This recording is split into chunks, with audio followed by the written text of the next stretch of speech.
Now class move to the next topic that is pressure. आपके book में next topic आ गया है प्रेशर। अब प्रेशर क्या होता है इसको हम समझते हैं। There are following two factors on which the effect of force applied depends.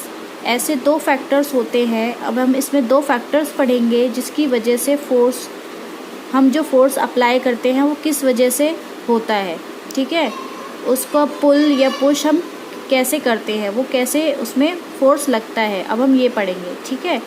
First point is the magnitude of force applied. The greater the force the greater is its effect. Magnitude of force applied मतलब magnitude होता है direction. हम force को किस direction में apply कर रहे हैं, किस डायरेक्शन में हम उसको लगा रहे हैं, ठीक है। The greater the force the greater is its effect. जितना ज़्यादा फोर्स लगाएंगे उतना ज़्यादा हमें उसका इफ़ेक्ट दिखाई देगा, ठीक है।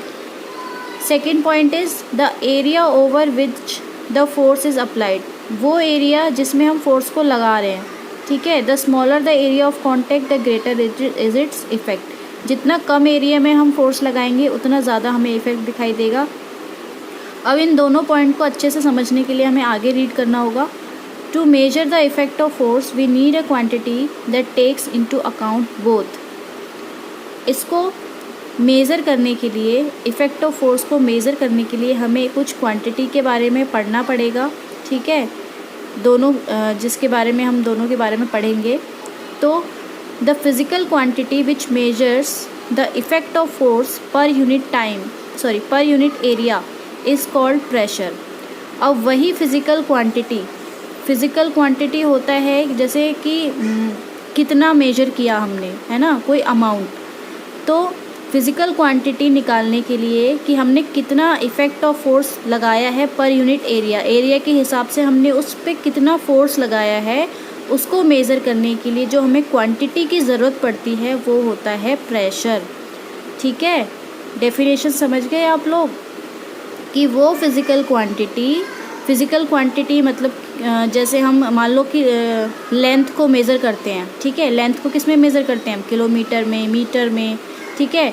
तो इसी तरीके से जो हम फोर्स हम लगाते हैं उसको जब हम मेज़र करते हैं पर यूनिट एरिया के हिसाब से, मतलब इतने एरिया में हमने कितना फोर्स लगाया, इतने एरिया में हमें कितना फोर्स लगाया, उसको मेज़र करने के लिए जिस क्वांटिटी की हमें ज़रूरत पड़ती है वो होता है प्रेशर, ठीक है।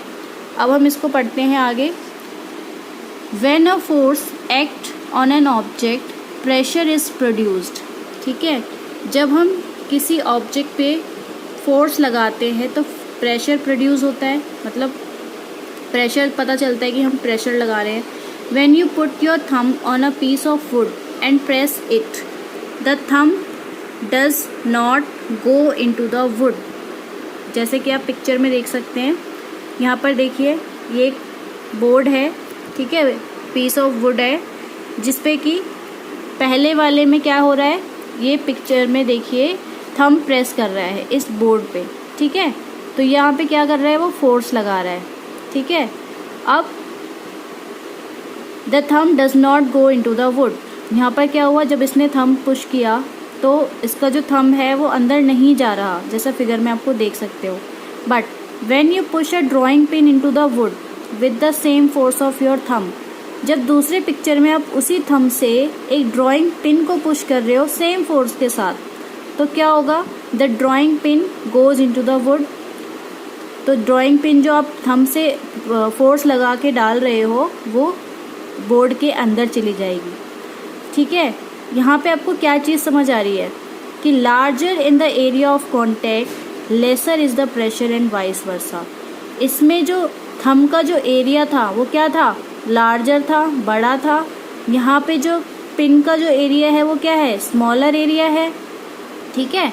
तो जितना ज़्यादा हम एरिया लेंगे उतना ज़्यादा हमारा जो प्रेशर है वो क्या होगा, कम लगेगा। इस लाइन का मतलब यही है कि अगर हम एरिया को लार्जर रख रहे हैं, एरिया ऑफ कॉन्टैक्ट को हम बड़ा रखेंगे तो जो प्रेशर है वो क्या हो जाएगा, अपने आप ही कम हो जाएगा। इसी का उल्टा, वाइस वर्सा मतलब इसी का उल्टा, अगर स्मॉलर एरिया होगा तो प्रेशर क्या हो जाएगा, ग्रेटर हो जाएगा, ठीक है। आपको ये पिक्चर समझ आ गई होगी। तो हम आगे बढ़ते हैं। Although the force applied on the would is almost the same in both the cases. जैसे कि मैंने आपको बताया कि फोर्स क्या हो रहा है दोनों केस में सेम लग रहा है। The drawing pin has much smaller area of contact as compared to your thumb. This means that in the case of drawing pin, the area over which the force act is smaller, therefore its effect of the wood is much greater. This is because of pressure. समझ आ गया होगा आपको, ये मैंने आपको explain कर दिया picture में कि थंब का एरिया बड़ा था, ड्राइंग पिन का एरिया छोटा था, जिस वजह से प्रेशर उसमें ज़्यादा हमने लगाया। अब the drawing pin goes into the wood due to the sharp tip. जो ड्राइंग पिन है वो शार्प टिप थी उसकी, इस वजह से वो अंदर चली गई आसानी से। The force of thumb fall on a very small area of wood through the pointed tip of the drawing pin. Due to this force per unit area on the wood becomes very large. जिस वजह से जो पर unit area हमने जो measure किया वो क्या हुआ कि बड़ा हो गया, जैसे हमने पहले पढ़ा। Thus the effect of force depends on the area of the object on which it is act. इसलिए इफेक्ट ऑफ फोर्स डिपेंड किस पे करता है, area of object. In the case of pressure we consider only perpendicular forces. These forces are perpendicular to the surface at which the pressure is to be measured. Pressure के case में हमें हमेशा perpendicular force ही consider करना चाहिए। Perpendicular होता है, मान लो कि ये है, इस पे हम इस तरीके से फोर्स लगा रहे हैं यहाँ से, ये होता है परपेंडिकुलर, ठीक है। इस ऑब्जेक्ट पे हम यहाँ से ऐसे फोर्स लगा रहे हैं, तो परपेंडिकुलर फोर्स कंसीडर करना चाहिए क्योंकि ये मेजर करने में इजी होता है। Pressure is the force acting on a unit area of the object, ठीक है। प्रेशर क्या होता है, फोर्स होता है जो हम किसी ऑब्जेक्ट पे एरिया के हिसाब से लगाते हैं। If P is the pressure, F is the force and A is the area of contact, then अगर प्रेशर को हमने P बोला है, फोर्स को हमने F बोला है, एरिया को हमने A बोला है, तो प्रेशर का फॉर्मूला क्या होगा, force upon area. The standard unit of measuring force is Newton. अब स्टैंडर्ड यूनिट फोर्स की क्या होती है, न्यूटन, जैसा हमने पहले पढ़ा था।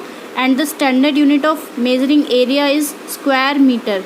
एरिया का जो स्टैंडर्ड यूनिट होता है वो मीटर स्क्वायर होता है, इसको हम स्क्वायर मीटर भी बोलते हैं, इस तरीके से डिनोट करते हैं। Therefore the standard unit of measuring pressure is Newton पर स्क्वायर मीटर।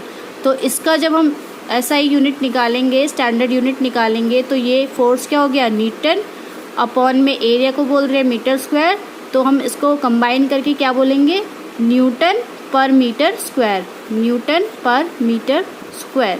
इसको हम इस तरीके से भी लिख सकते हैं, Newton per metre square, minus मतलब पर मीटर स्क्वायर, ठीक है, which is also called pascal. तो प्रेशर की अगर आपसे यूनिट पूछें, what is the SI unit of pressure, तो आप बोलेंगे newton per metre square and also called pascal, ठीक है। This is all about pressure.